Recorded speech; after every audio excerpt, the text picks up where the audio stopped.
예, 반갑습니다. 투기자본관리센터 사무처장 홍성준입니다. 먼저 금융규제 관련해서 이런 말할 기회를 주는 조세일보에 감사드립니다. 근데 오늘 발제를 들어봤는데요. 이 교수님 글과 오늘 이제 제 말이 많이 좀 느낌이 다르네요. 약간 그 33페이지 좀 봐주십시오. 저는 아마 이미 짐작하셨겠듯이 오늘 여기 참석하신 분들과는 하는 일이 평소 전혀 다른 일을 하기 때문에 많이 좀 다른 얘기를 좀 많이 드릴 수밖에 없습니다. 먼저 이제 금융 건전성 감독 문제, 그리고 그것이 결국 진입장벽, 그러니까 진입 규제라고 이제 교수님께서 지적을 하셨고, 이것 때문에 금융산업이 성장을 하거나 이런 데 어려움이 있으니까 이 부분에 대한 완화를 많은 말씀을 하셨는데요. 그런데 이것은 실제 금융 건전성, 그러니까 BIS 비율 이런 것들을 규제를 완화했을 때 생겼던 엄청난 사태를 외면한 겁니다. 바로 대표적인 게 불과 얼마 전에 있었던 저축은행 사태입니다. 2006년에 저축은행 시행령을 이제 정부가 개정을 해요. 그러니까 감독 규정도 개정하고 BIS 비율 산정 규정을 완화하고 여신정분 출장소 여건 설치 요건도 완화하고 무제한 허용하고 개인 대출도 이렇게 굉장히 증액할 수 있도록 해준 겁니다. 그 결과 무슨 일이 일어났습니까? 그러니까 당해년도 금융산업에 폭발을 하죠. 대출금도 막 증가를 하고 저축은행들 엄청 좋았죠. 그리고 이게 이제 당시 건설 경기하고 맞물려 있었고요. 근데 불과 이제 몇 년 뒤에 바로 이것이 허망한 짓이 나타난 게 저축은행 사태가 일어나서 10만 명의 피해자가 나왔고 1조 3,700억 원이라는 피해가 생겼고요. 그중 상당수는 아직 회복되지도 않고 여전히 지금 거리에서 싸우고 있습니다. 60, 70대 노인들이 지금도 싸우고 있습니다. 그 사람들의 평생 모은 노후 자산이 다 날아갔기 때문에 그렇습니다. 그리고 국가도 결국 예금보험공사나 이런 데를 통해서 25조 원이라고 하는 그러니까 처리 비용, 그래서 결국 26조 원의 공적 자금을 쓰였습니다. 누군가도 그런 얘기를 하더군요. 한국에서 공무원이 뇌물 받으면 처벌을 받아도 이완용 같이 정책을 실패한 사람은 처벌받은 예가 없습니다. 이때도 마찬가지입니다. 이 잘못된 저축은행 시행령을 만들고 감독 규정을 개정했던 당시 금융당국 관료들 처벌받지 않았습니다. 나중에 뇌물 받은 사람들이 처벌받았습니다. 근데 결국 금융건전성 규제 여부는요, 제가 봤을 때 특정 금융자가 몇몇이 돈을 버느냐, 누가 돈을 버냐, 이런 관점에서 볼 게 아니라 금융 시스템 전체를 이용하고 있는 사람들에게 봐야 돼요. 그 사람 전체 눈에서 봐야지 어떤 자본이 돈을 더 벌 것이냐, 못 벌 것이냐, 이것이 관점이 되어서는 의미가 별로 없다고 봅니다. 그 해당 자본들이 그런 주장을 할 거니까요. 그리고 두 번째 이제 금융소비자 보호 관련돼서 이제 말씀을 하셨는데요.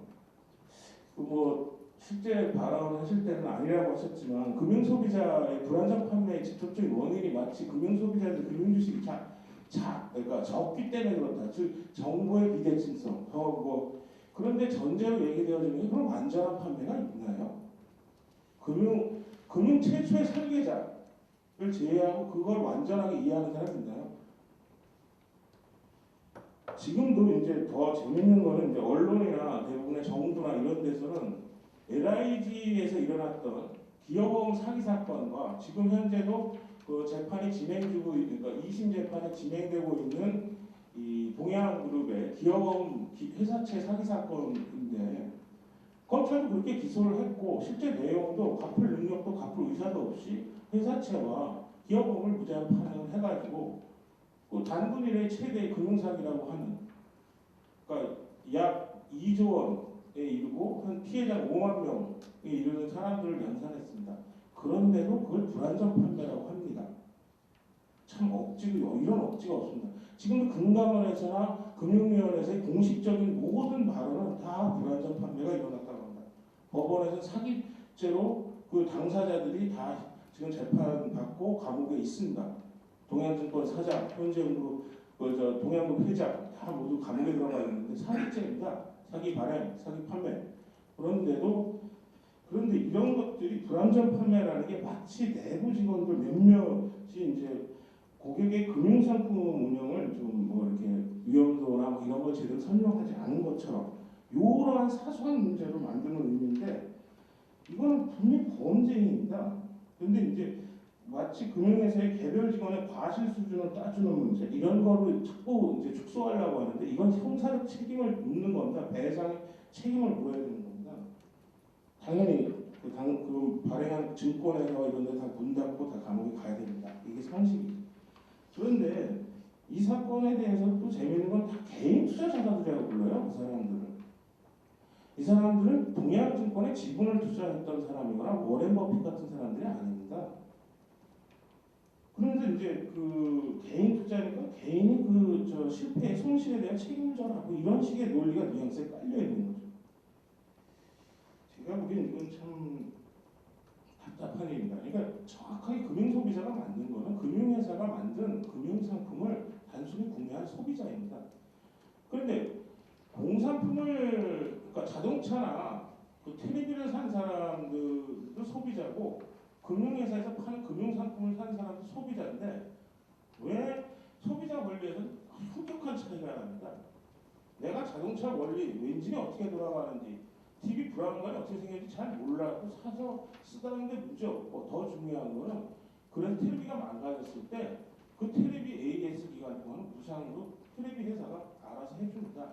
그리고 텔레비가 망가졌다고 해서 텔레비 사용한 제가 잘못했다고 말하는 사람 아무도 없습니다.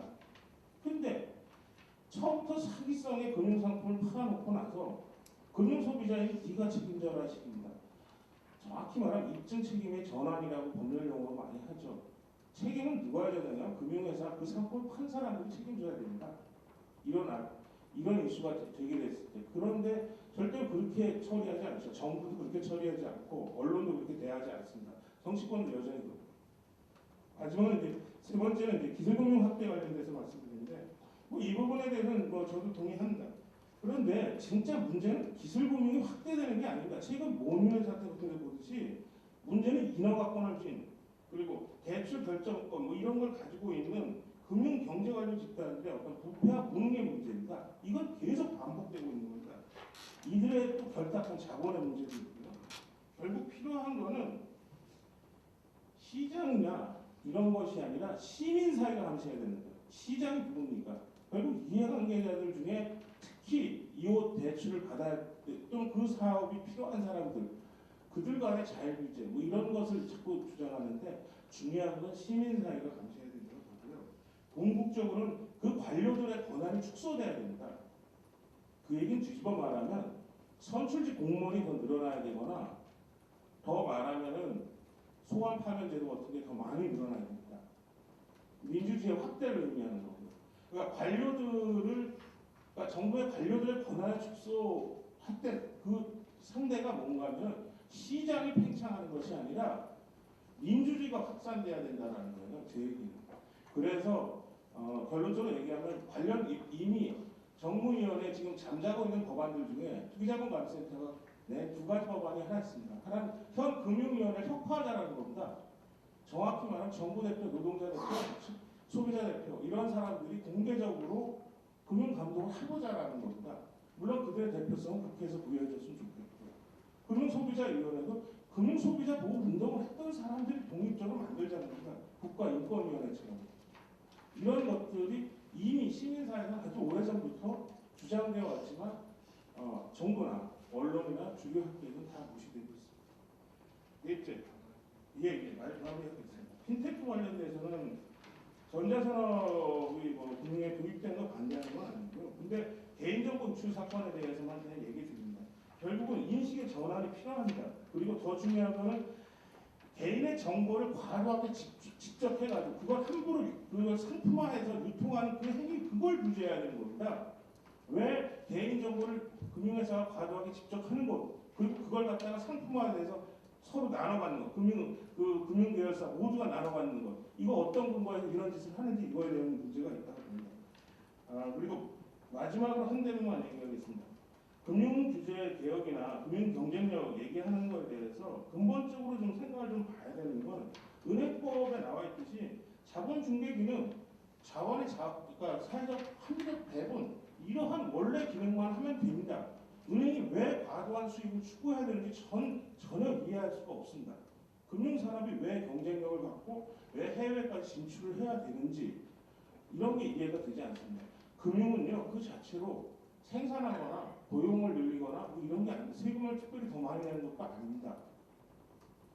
솔직히 금융이 과도하게 성장하는 만큼의 반대 국가가 생겼죠. 불황입니다. 전 세계적으로 일어난 현상입니다. 오히려 이러한 그 금저가 깔려있는 과도한 금융 자유가 그 자체에 대해서 지금 제고하고 오히려 되돌려야 됩니다. 불임의 자원입니다. 그 자체로 생산성이 없다고 저는 봅니다. 따라서 금융의 규제 이전에 금융이 현재까지 과도하게 성장하지 않았는가에 대해서 되돌아봐야 되겠다는 생각합니다. 이상입니다.